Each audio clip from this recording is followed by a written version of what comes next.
Okay, good. Well, John, thanks for joining me today. This is a big treat because you're not in town all the time, but and we're hoping that many listeners in the Bay Area and beyond are going to hear this broadcast. Thanks for having me on, Lisa. It's great to be here with you. LisaCast meets HammondCast. Yeah. Exactly. This is quite a revolution that it would bring you and I together. We might have some things in common, but mostly you've led a fantastic career in music, and maybe we can Thank talk you a little very bit much. about that. I'm living under a lucky star, That's and right. somehow it's been following me around. You know, you go up and down a lot in the music business, but the downtime is good too, because then you can really appreciate the uptime. You know. Oh, that's right. Yeah. You're on both the East Coast and the West Coast, as well as traveling internationally. What's your annual sort of MO right now? I try to do as much 50-50 as I can, depending on how the schedule shapes up. Sometimes I go 60-40, 70-30, you know. And when we go overseas, I lived over there for almost 6 years, so that's like my second or third home over there in parts of Germany, like Frankfurt, Hamburg, we were talking about a little bit earlier, and Paris, France. I lived there too. So I love to go to Europe, and we have some places that are our favorite hangs over there too, you know. So we break it up with some trips to Europe, and Jennifer and I have been to China 4 times.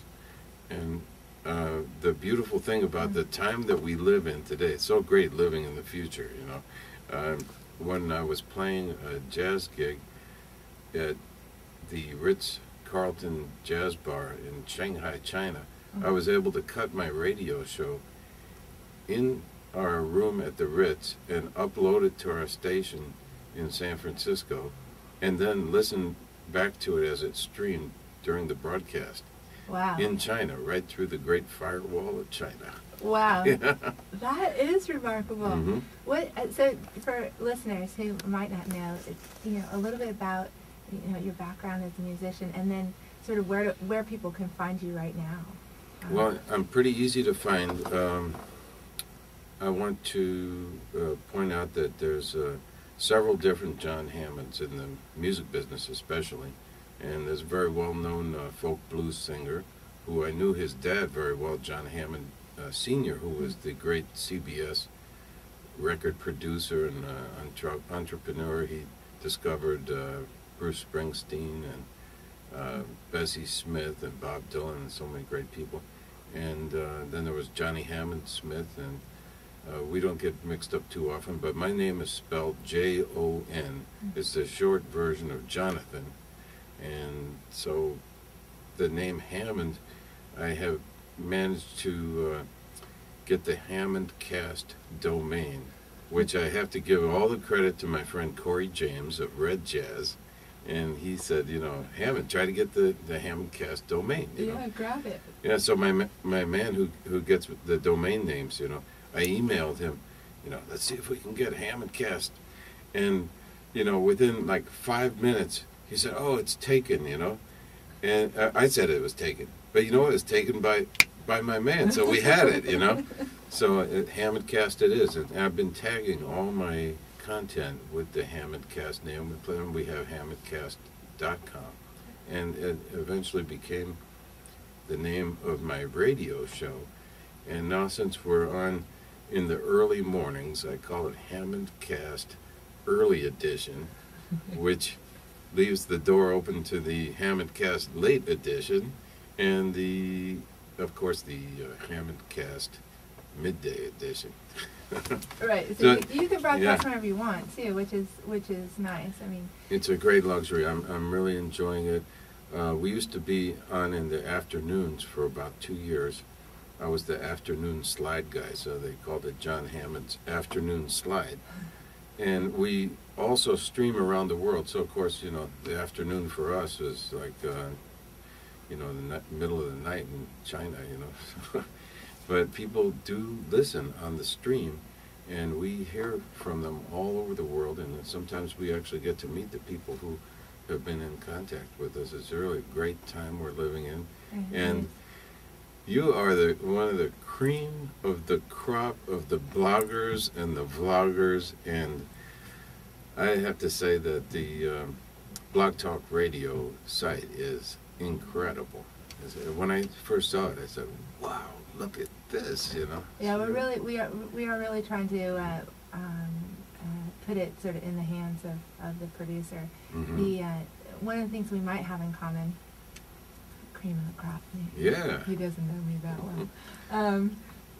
Is that, you know, you were as interested in sort of the new media, participatory media movement that is available to anyone, but and sort of grabbed it and sort of weren't afraid of what many musicians are nervous about, which copyright, who's gonna take this and rebroadcast it. I mean, one of the things I wanted to be sure to ask you was about your feelings about shared media and copyright and artists who are doing things like allowing certain, you know, pieces, you know, segments that I they know do. exactly what you're getting at. There And, you know, I have been on public access TV since February 2nd of 1984.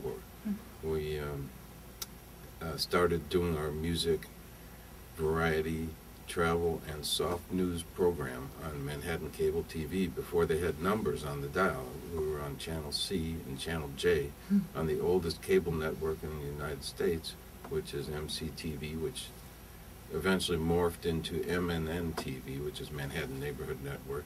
And, you know, folks, it's amazing that this technology, the community in it is actually quite small, you know. So when Lisa and I first started talking and we realized that we have so many friends in common, because the community, although it's all over the globe, Right. and the globe is constantly shrinking through this technology that we're using, but the people who are really grabbing it and making it work are on the first few waves of it, you know.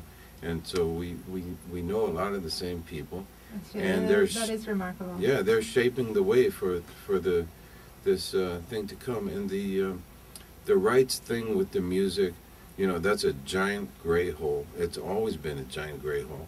And I see both sides of it because I'm a very active member of ASCAP. Mm-hmm. And I'm a very proud member of ASCAP for a number of years now. And I'm a publisher, and I see both sides of it because it's important, you know, that we get our rights and credits and eventually some dough, you know, for our music. But on the other hand, I know so many musicians and composers who are so paranoid that they will sit on master recordings until the tape disintegrates and nobody ever gets to hear. Now, Lisa, this is just so much fun. I really want to thank you for inviting me on the LisaCast. Sure. And I want to encourage everybody out there to stay tuned to LisaCast because you got some really interesting people, and I'm going to be listening to you a lot. And the BlogTalkRadio it rocks, man. You guys are happening. Yeah, we're gonna get you more into that. There are several music shows on the network, and you know, I know that many of those people would love to have you on shows as well. You know, so I'll catch up with you in New York or back here in the Bay Area to do that. And thank you for meeting with me. Well, thank you very much. And thank you to Paramount for Yeah. their use of the studio today. Great guys. Great guys. Great engineer. Michael's doing a great job. New Yorker at the board there, and they got a wonderful facility here, a great educational place to teach people how to take control of the media, you know. That's So I wanted to tell everybody out there, have a great day and a better day tomorrow. And I always sign off with one last thing. I say, you know, I got to say one last thing, Lisa. You know what that is? No. Bye-bye now.